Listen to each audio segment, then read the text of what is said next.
Okay, तो ये हो गया 56, इसको तुम मान लो कम से कम 60 मान लो, सिंपल, बहुत सा इजी हो जाएगा तुम्हारे लिए कैलकुलेशन। ओके, यहाँ तो कोई doubt? Core diameter calculated, nominal calculated. Nominal किसको बोलते हैं हम लोग हैं? सब होल डायमीटर को बोलेंगे सर, होल डायमीटर जो को पूरा बोलते बाहर का जो रहता है। ये हो गया नॉमिनल डायमीटर, मतलब कि यहां से लेकर यहां तक को बोलते हैं नॉमिनल। ठीक है, इसको बोलते हैं कोर। ठीक है, ये कोर हुआ। ये हो गया बड़ा का डायमीटर, नॉमिनल डायमीटर। ठीक है, अब निकालो यस इसका सर। तुम्हारा पीच। ये सब निकालना पड़ता है, कितना पीच का बनाओगे। ये डिजाइन तुम अपने से बना रहे हो, ये तुम्हारा डिजाइन है। ओके, कंपनी ये तुम्हारे डिजाइन को फॉलो करेगा, तो तुम्हारे अनुसार पीच कितना होना चाहिए। पीच का मतलब,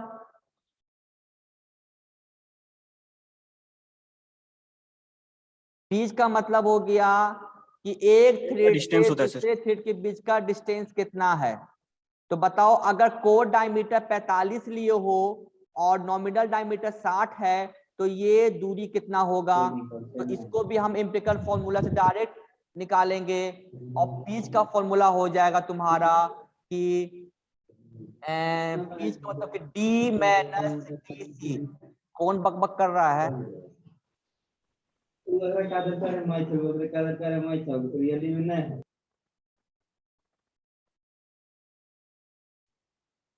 ओके, तो ये हो गया पीच का फॉर्मूला, डी में डी सी। डी कितना दिया हुआ है 60, ये हो गया 45।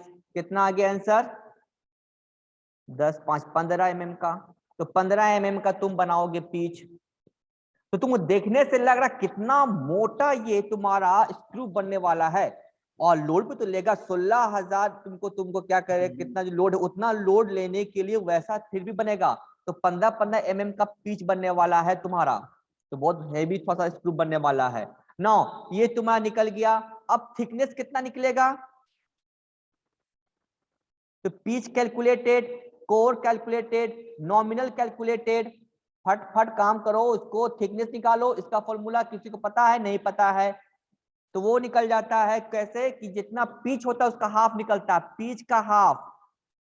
ये सब क्लास में पढ़ा चुके हैं, और एम्पिरिकल फॉर्मूला भी। तो कितना हो गया, 15 का 2 कर दो, कितना गया 7.5 mm। ठीक है ना, ये थिकनेस करना, अगर थिकनेस को तुम चेंज करोगे तो तुम्हारा पिच चेंज हो जाएगा। तो 7.5 का ही थिकनेस रखना होगा। ओके, क्योंकि ये पिच पर डिपेंड कर रहा है, जहां भी थिकनेस को चेंज करोगे तो ऑटोमेटिक पिच चेंज हो जाएगा तुम्हारा। तो पिच मेरा फिक्स है 15 mm का, थिकनेस पिच पे डिपेंड करता है, जैसा पिच वैसा थिकनेस। तो इतना तुम्हारा डायमेंशंस रेडी। ओके, अब आते हैं, निकालो mean diameter. D by D C बटा 2, कितना निकलेगा 45, 60 बटा 2, कितना आंसर आया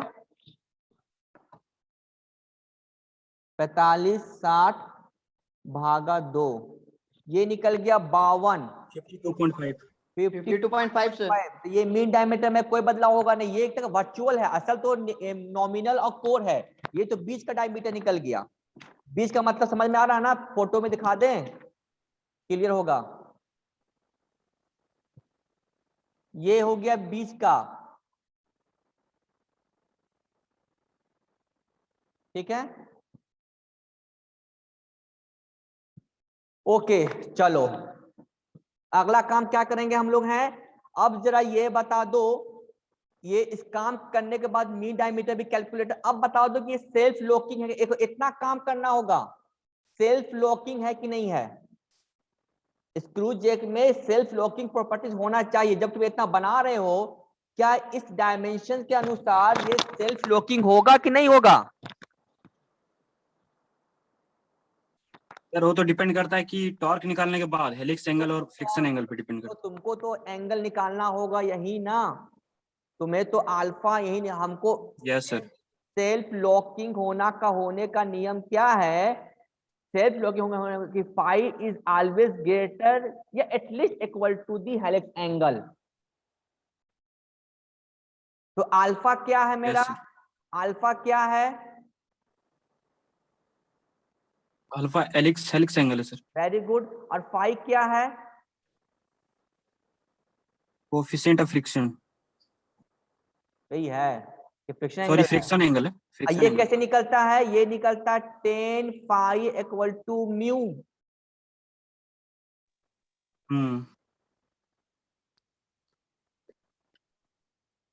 ठीक है, ये यहां से निकल गया।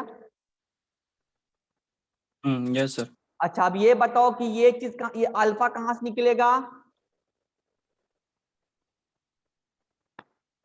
अल्फा क्या हैंडबुक में कहीं दिया हुआ है? अल्फा के लिए नियम रूल देखो, अल्फा का नियम दिया हुआ है। ये अल्फा का नियम, आइए देखो एंगल ऑफ फ्रिक्शन का नियम फाई। तो फाई को यहां से निकालोगे, अल्फा को यहां से निकालोगे। अब बताओ अल्फा का फॉर्मूला क्या चीज होता है? Lead by pi D M, जो यहाँ पे लिखा हुआ है, सॉरी 10 अल्फा ना, सॉरी 10 अल्फा। तो alpha equal to 10 inverse, lead को एल से रिप्रेजेंट किया एंड पाई डी एम। तो कितना यस सर। निकलेगा मेरा इसका?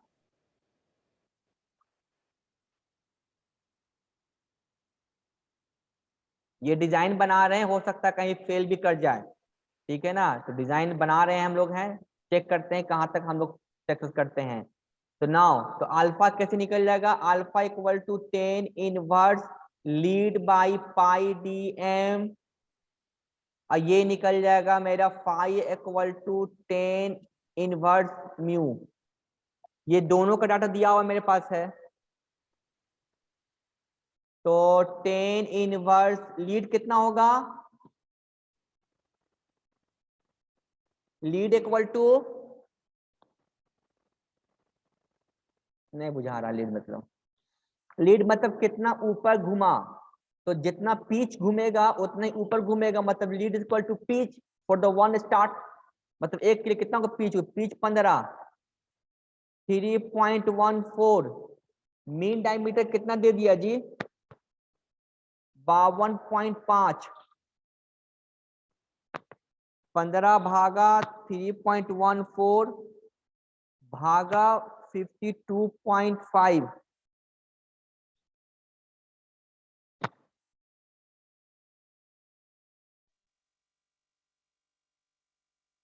मेरा 5.1 आ रहा है। 5.1 आ रहा है। Very good. अब बताओ इसका आंसर कितना आएगा?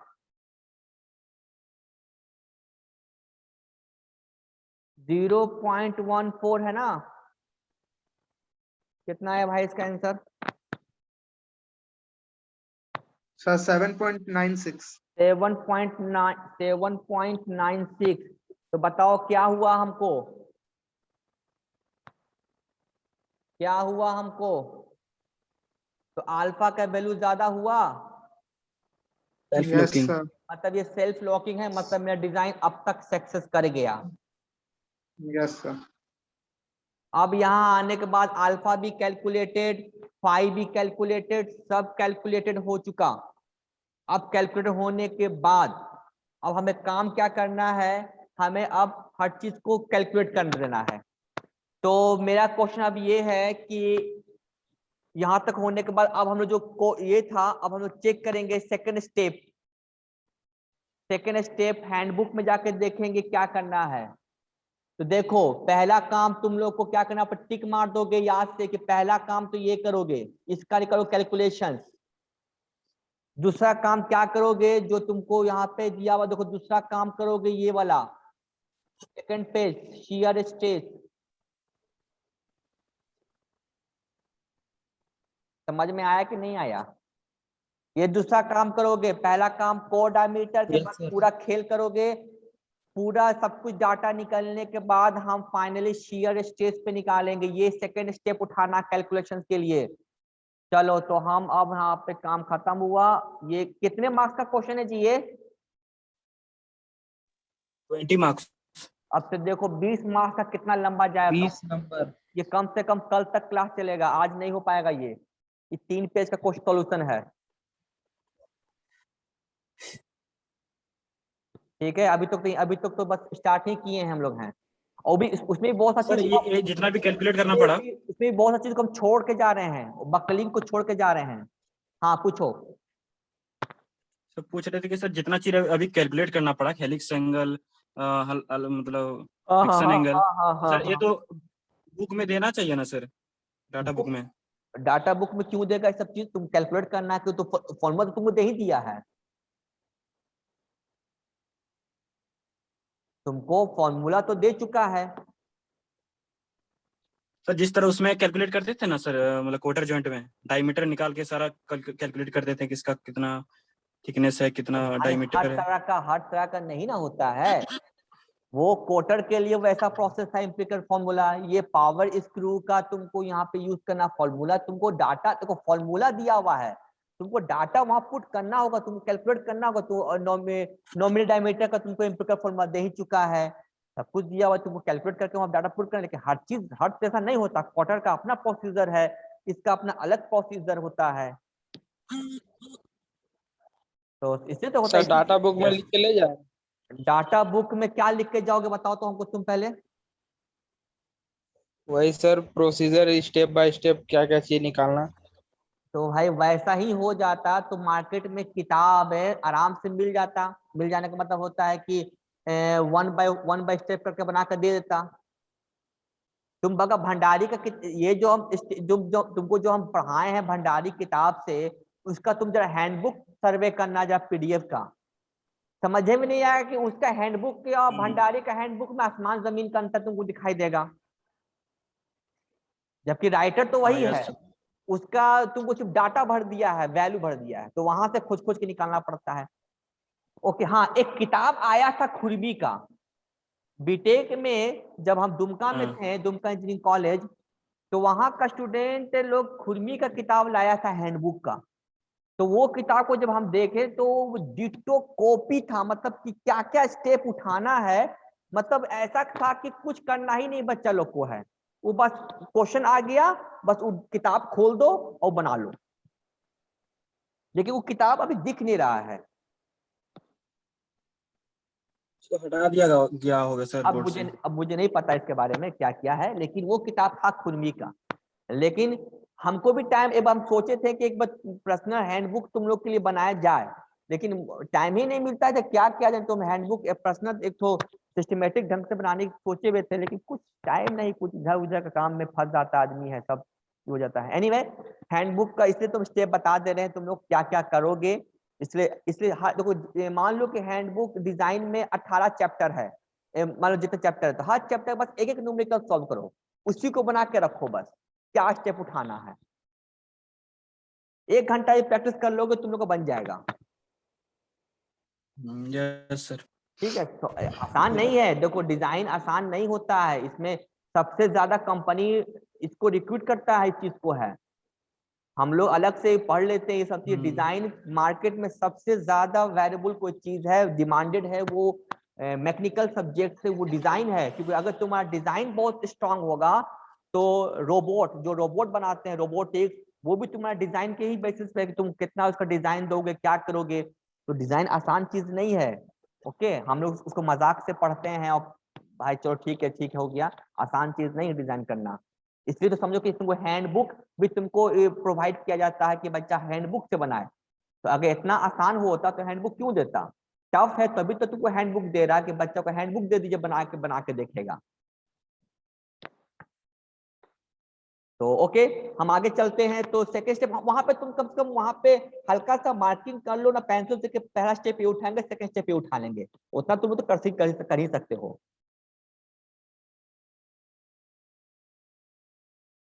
और जहां सेंटर मिलेगा तुम लोग पता नहीं कहाँ सेंटर मिलेगा, वहां समझ में नहीं आया कि आधा लोगों की हैंडबुक का पता चला कि तुमको बाहर निकाल दे कि हैंडबुक कहाँ से आ गया, तो वो परमिशन लेके जाना पड़ेगा, क्या नियम होगा। एनीवे आगे पढ़ते हैं, तो second step shear stress equal to sigma 60t pi D C का पावर क्यू। ओके, अब देखो यहाँ पे क्या क्या दिया हुआ क्या क्या नहीं दिया हुआ है, तो डीसी निकल गया 60t टी कितना होगा मेरा?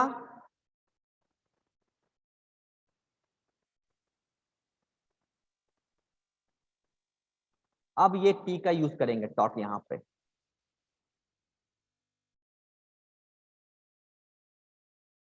तो अगर यहाँ पे देखा जाए तब भी तो ये फॉर्मूला को ही यूज करेंगे पहले में, अगर हम लोग तब भी तो सब ये सब निकालने के लिए तो हमें यूज करना ही पड़ेगा। पाई अल्फा डी एम सब तो निकालने के लिए तो टॉर्क निकालना ही पड़ेगा। तो तुम अगर तुम उसको भी यूज करोगे फर्स्ट टाइम में तो ये सबको निकालना पड़ेगा। तो बताओ टॉर्क कितना निकला मेरा? निकाल रहे सर।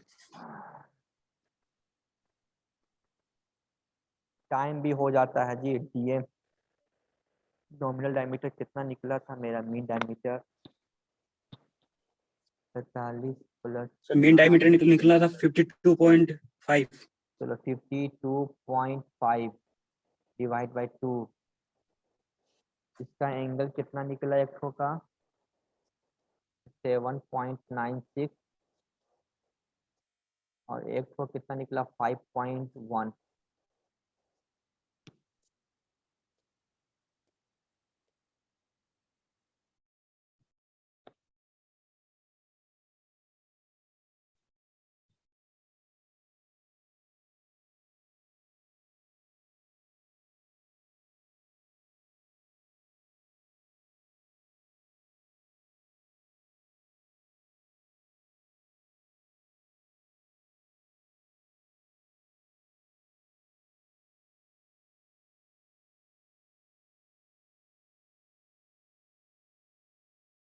मेरा टॉर्क का आंसर ये आ रहा है।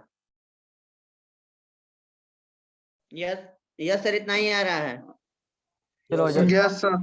अब शियर स्ट्रेस निकाल के दिखाओ। तो ये शियर स्ट्रेस बिटवीन थ्रेड और नट के बीच का है।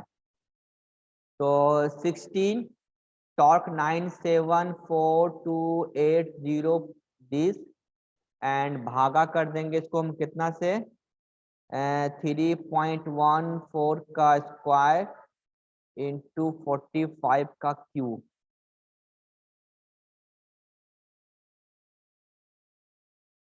देखो तो कितना है करके? सर 54.45। 54.45 4.45 यूनिट न्यूटन पर एम स्क्वायर। तो कंपनी कितना दिया है? कंपनी का क्या दिया वैल्यू?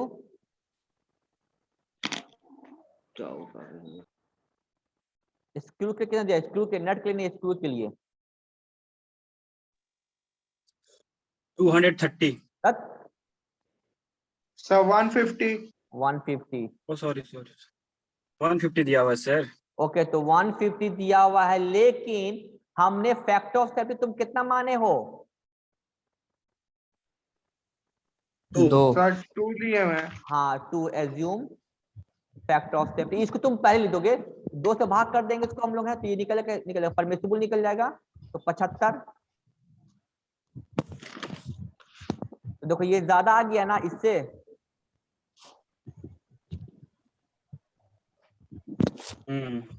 मतलब sir. मेरा डिजाइन क्या है? सेफ है।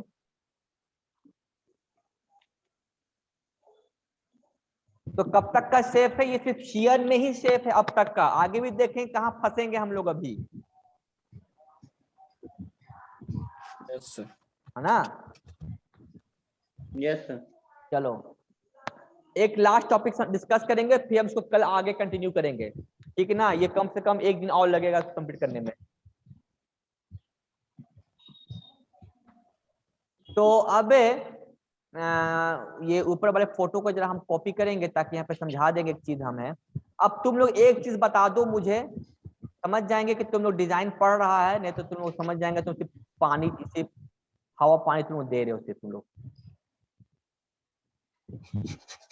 तो उसके ऊपर एक कंप्रेसिव स्ट्रेस लगा, जो इस मटेरियल का जो स्ट्रेंथ था कंपनी के अनुसार वो कितना था?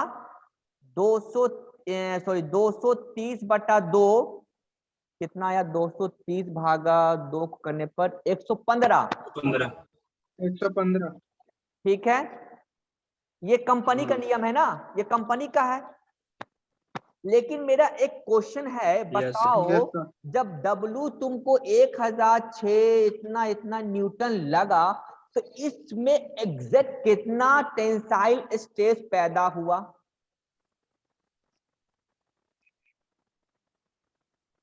हमने क्या बोला, कुछ समझ में आया? नहीं आया। चलो, कोर डायमीटर कितना दिया हुआ है?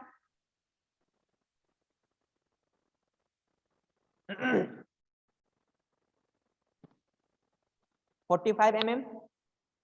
45 सर। ओके, 45 ये yes. 45 mm को कैलकुलेट करने के लिए हमने क्या किए थे कि हम sigma T equal to 4 W pi DCQ²। इसके मदद से यहाँ पे क्या पुट किए थे, 230 का हाफ मतलब 115 पुट किए थे। स्क्वायर था। तो डीसी में निकल गया था कितना, 42.5, जिसको हम लेके 45 किए थे। अब जब इतना लोड पड़ेगा तो ये बताना है कि इसमें असली में कितना इसके अंदर स्ट्रेस पैदा होगा, टेंसाइल कंप्रेसिव स्ट्रेस। तो कितना होगा कंप्रेसिव एक्चुअली में? अब 4 × 16 4/3.14 और 45 का स्क्वायर। बात समझ में आया? Yes sir. तो Yes, ये sir. जो 115 हम क्यों लिए थे, कंपनी का डाटा लेकर हम कोर डायमीटर को कैलकुलेट किए और फिर हमने माना कि कोर डायमीटर 45 से कम नहीं लेंगे हम लोग। ठीक है, ये मैं स्टैंडर्ड। अब जब 45 पुट करेंगे और इसके ऊपर 16 ओके ना 160,000 न्यूटन अगर लोड देंगे, तो इसमें कंप्रेसिव कितना पैदा होगा? बताओ कितना होगा? 4 × 1 दिस भागा 3.14 और 45 का स्क्वायर।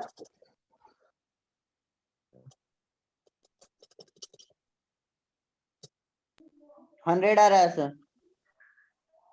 100 एग्जैक्ट 100 आ रहा है। 100.65 100.65. ये है जो मटेरियल के अंदर पैदा होगा, कंप्रेसिव।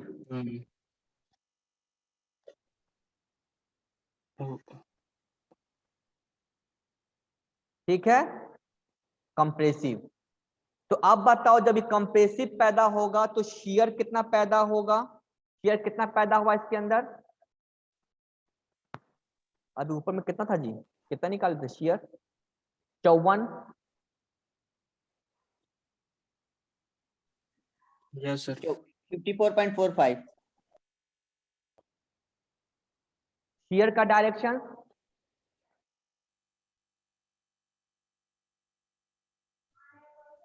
हाँ, शियर का डायरेक्शन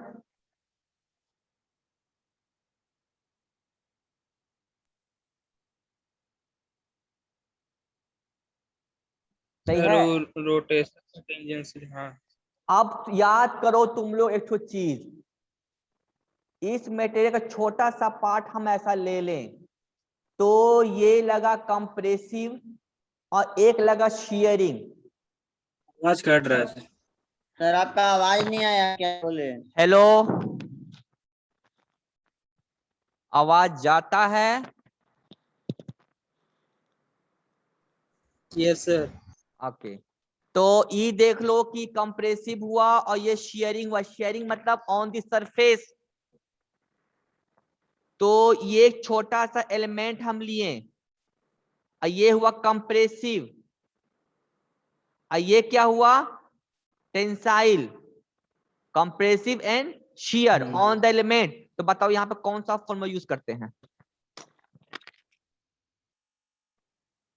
जल्दी से बताओ। सब प्रिंसिपल स्ट्रेस यूज करते हैं। Principal sir principal stress. चलो अब तुम्हें पास कर जाएगा। तो हम यहाँ पे यूज करेंगे प्रिंसिपल स्ट्रेस। मेरे पास दो थ्योरी हो गया, maximum and principal, maximum shear stress and maximum shear. तो कोई भी छोटे से कंपोनेंट के अंदर जब दो परपेंडिकुलर, दो अलग अलग स्ट्रेस पैदा होगा, तो मैक्सिमम इसके अंदर जो टाउ मैक्सिमम पैदा होगा, जो कि ब्रेक से रोक सकते हैं, वो क्या होता मेरा है, जरा तुम लोग को इस तरह का कुछ याद आता होगा। Yes sir. Yes sir. तो जरा पुट कर दो सबको डाटा को। सिग्मा एक्स क्या होगा, मतलब ये कंप्रेसिव होगा, मतलब नीचे की तरफ एक तो जीरो हो जाएगा मेरा।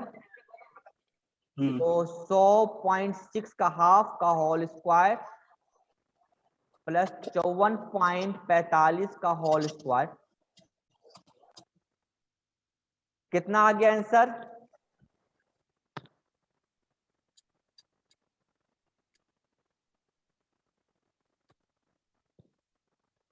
आंसर वन नहीं बताओगे?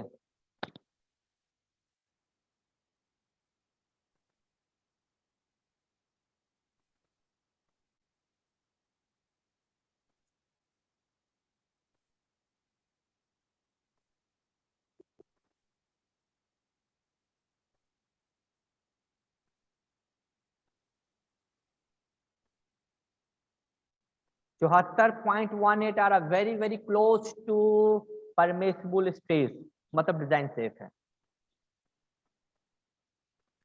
यहां से भी हम लोग चेक कर लिए।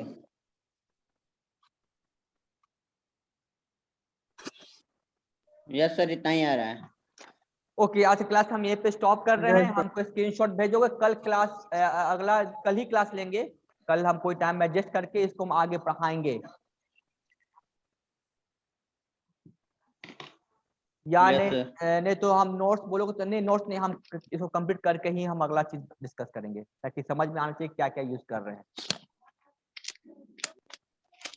कुछ पूछना तो पूछ सकते हो, नहीं तो हम क्लास ऑफ कर रहे हैं।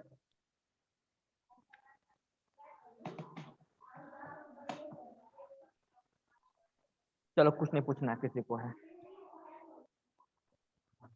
ओके, हम क्लास ऑफ कर रहे हैं। Thank you, sir. Thank you, sir.